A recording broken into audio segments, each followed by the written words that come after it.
آج ہم جانیں گے نماز کسوف کے بارے میں، سورج اور چاند گرہن کی نماز۔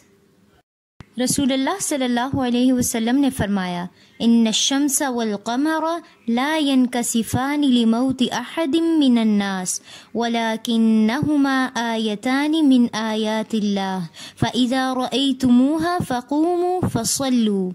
سورج اور چاند کسی کے مرنے سے گرہن نہیں ہوتے، یہ تو قدرت الہی کی دو نشانیاں ہیں۔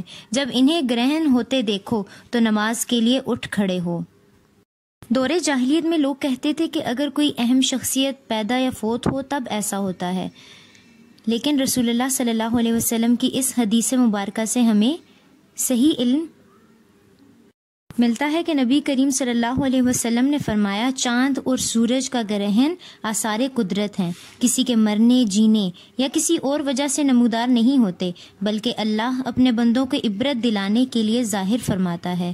اگر تم ایسے آثار دیکھو تو جلد از جلد دعا، استغفار اور یاد الہی کی طرف رجوع کرو۔ حضرت عبداللہ بن عمر رضی اللہ عنہما سے روایت ہے کہ جب سورج گرہن ہوا تو آپ صلی اللہ علیہ وسلم نے ایک شخص کو یہ اعلان کرنے کا حکم فرمایا، ان الصلاۃ جامعہ، نماز تمہیں جمع کرنے والی ہے، تمہیں بلا رہی ہے۔ عام طور پر اگر نفل نہ پڑھے جائیں تو کوئی گناہ نہیں ہوتا، لیکن سنت ہے تو اگر اس کو ضرور پورا کرنا چاہیے۔ سورج گرہن کی نماز کا طریقہ۔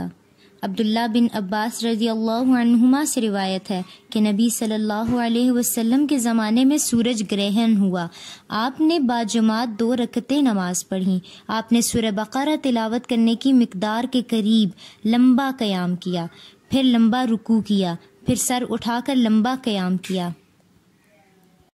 پھر پہلے رکوع سے کم لمبا رکوع کیا، پھر قوما کر کے 2 سجدے کیے، پھر کھڑے ہو کر لمبا قیام کیا، پھر 2 رکوع کیے، پھر 2 سجدے کر کے اور تشہد پڑھ کر سلام پھیرا۔ پھر رسول اللہ صلی اللہ علیہ وسلم نے خطبہ دیا جس میں اللہ کی تعریف اور ثنا کی اور فرمایا، سورج اور چاند اللہ کی نشانیوں میں سے 2 نشانیاں ہیں، کسی کے مرنے یا پیدا ہونے سے ان کو گرہن نہیں لگتا۔ جب تم گرہن دیکھو تو اللہ سے دعا کرو، تکبیر کہو، نماز پڑھو اور صدقہ کرو۔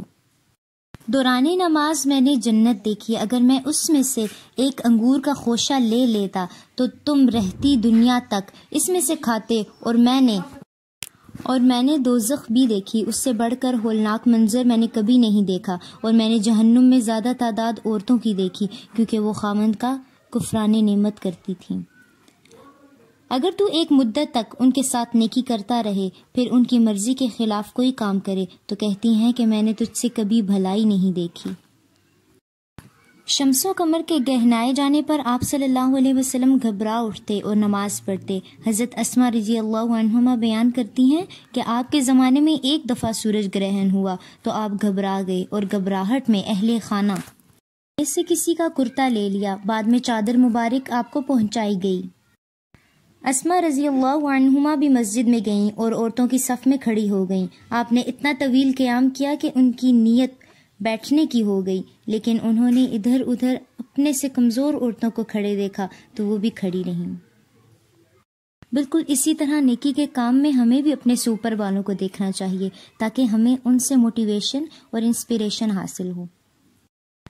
حضرت جابر رضی اللہ عنہ کہتے ہیں کہ نبی کریم صلی اللہ علیہ وسلم کے زمانے میں ایک سخت گرمی کے دن سورج گرہن ہوا، آپ نے صحابہ اکرام کو ساتھ لے کر نماز پڑھی، آپ نے اتنا طویل قیام کیا کہ لوگ گرنے لگے۔